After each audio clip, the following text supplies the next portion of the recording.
In a sweltering Atlanta courtroom, Judge Malcolm Reese slammed his gavel, the sound sharp enough to slice through bone. His verdict echoed across the marble hall. 20 years. A collective gasp swept the room, but none louder than the broken wail from Naomi Caldwell, mother of the accused. Her daughter, Serena Caldwell, a 33-year-old black woman, stood motionless as the sentence was handed down for a crime she never committed, a purse snatching she never even witnessed. But this wasn't a case of mistaken identity. This was precision, a setup, a spectacle.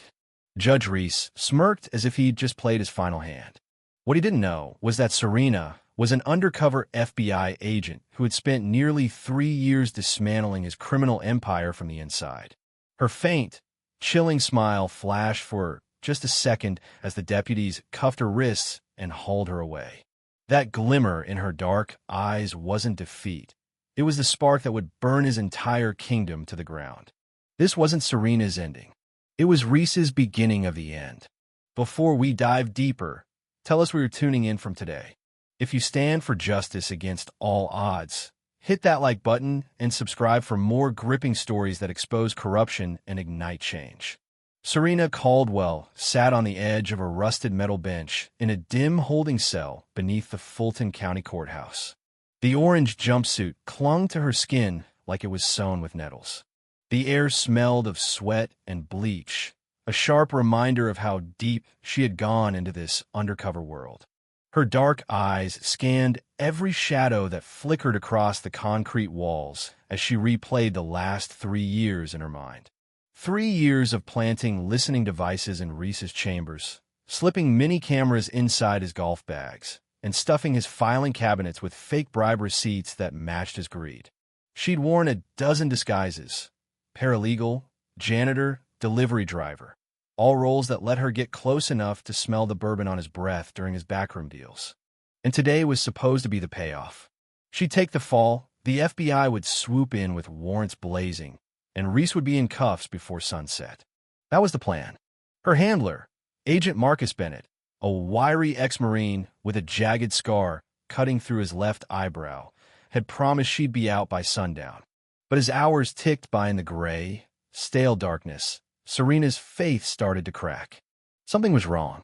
Across town, in an office lined with dark oak panels, Judge Malcolm Reese swirled a glass of bourbon, watching condensation bead along its sides. At 64, his silver hair was slicked back to perfection, his wire-rimmed glasses perched low as he skimmed the bogus case file he'd constructed against Serena. A stolen purse, such a petty charge for anyone else. But Reese had sentenced her to 2 decades because he could. Because her gaze in court had dared him to blink. Because she was black. And because he was untouchable. Or so he thought. But something about Serena Caldwell scratched at his instincts. That faint smile when he slammed the gavel, it wasn't fear. It was something else. Something that didn't sit right. He set the bourbon down hard and buzzed his intercom. "Gimme Davis," he barked. Victor Davis, his bailiff and muscle, entered the room a moment later, his bulk filling the doorway. An ex-cop with a history of brutality charges Reese had helped bury. Davis was loyal and dangerous. His shaved head gleamed under the fluorescence. "Dig into Caldwell," Reese ordered. "I want everything. And I mean everything." "You thinking she's got a lawyer pulling strings?" Davis asked. "Maybe," Reese said with a shrug. "Or maybe she's stupid. But either way, I want dirt. Deep dirt."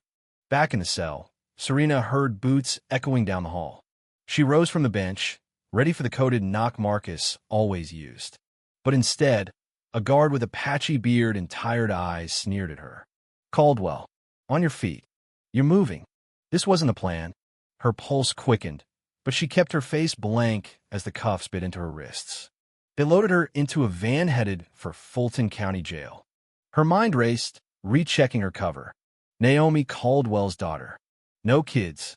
No criminal record until Reese decided to write one for her. Her file was airtight, wasn't it? She told herself Marcus would fix this. He always did.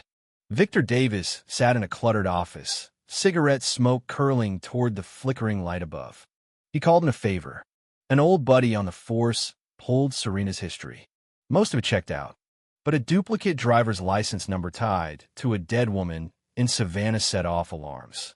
Davis picked up his phone. "Boss, we've got a problem."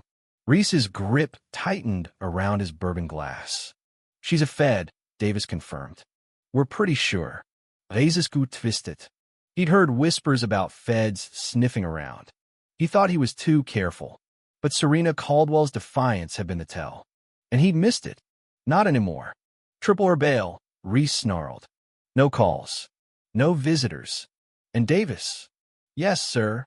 Find me a way to bury her." Hours passed. Serena's fingers tapped a steady rhythm against her thigh to keep from unraveling. This was the quiet before the storm. But was it her storm or Reese's? In his chambers, Reese was spiraling. He doubled down. New charges. A plant bag of drugs. A bribery rap.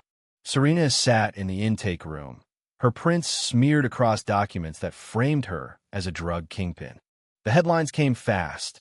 FBI agent turned crime boss. Reese fed lies to the media like a chef serving poison on silver trays.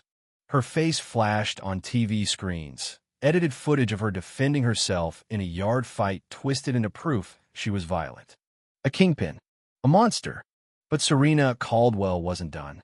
Derek Bennett stood outside the FBI field office, his jaw tight. Warrant stalled. Red tape. Reese's fingerprints all over the holdup. He slammed his hand against the dashboard. Serena was getting eaten alive inside Fulton County Jail. He needed a break. And then he got one. Carla Vance, his second-in-command, pinged him with a lead. But that lead turned out to be a betrayal. Carla, deep in Reese's pocket, had fed him everything.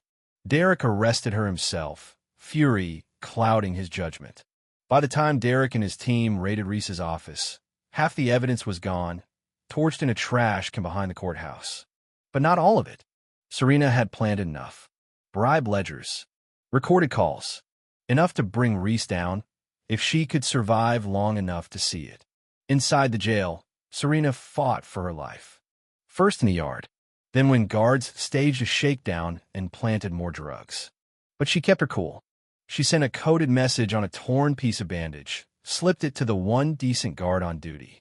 And it worked. Derek got her note. He moved, but Reese moved faster. Martial law was declared in Atlanta. The protests Serena thought would save her were used against her. Riot cops took over the streets. The crowd that once chanted her name now shouted for her blood, whipped into a frenzy by Reese's lies. When they transported her, a mob attacked. She barely survived. Inside the van, hands tied, Serena saw it clearly. Reese had turned public opinion into a weapon. But this wasn't over. Reese's world began to crack as Derek leaked sentencing records. 20 years for a black teen with a joint. Probation for a white CEO who embezzled millions. The data screamed corruption. Atlanta roared back. Still, Reese wasn't done.